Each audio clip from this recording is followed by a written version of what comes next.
The CNN panel, by the way, also kind of went off the rails. CNN's really struggling right now. It's another company that I think as a business really is limited. And it's struggling. They put like 10 people on a night because, you know, they got to have this, that, and the other. Everybody's lefty except for one guy named Scott Jennings. Scott's like doing some heavy lifting, let me just say, because he has to voice the conservative side of things while everybody else, all 20 of them, I'm making that up now. I mean, maybe it's just 10. We can count. We'll take a look. Anyway, let's go to this soundbite because he's there saying, hey, you guys, do you not remember some of the stuff that Jimmy did? I mean, in addition to being so terrible on the economy, he wasn't exactly very pro-Israel, one of our longtime allies. We had a big hand in creating Ally. He was perceived as, at times, being very anti-Semitic. I'll let Scott say this because it's fascinating to see the reaction from the panel. They're like, whoa, what? Oh, my goodness. Well, good for Scott. He was a terrible president. That's why he lost in a landslide after his one term.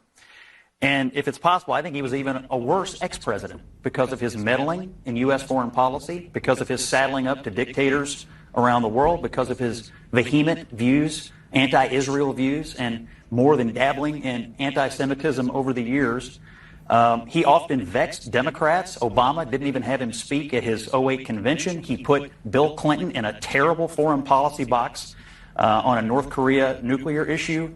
I think he was a guy who had a huge ego and believed that he was uniquely positioned to do all these things, even after the American people had roundly and soundly rejected his leadership. So I respect people who run for president and get elected president, but in his particular case, I think he time and again proved why he was never suited for the office in the first place.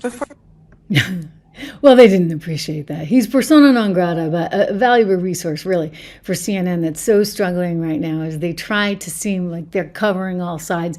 They've got a panel with all the people stacked against one Scott Jennings, but he's doing a good job, and he's continuing to sort of hold up the other side of things. So we credit him with that. But look, I mean, they don't like hearing this. But Jimmy was not a panacea, and nor was Joe, for that matter.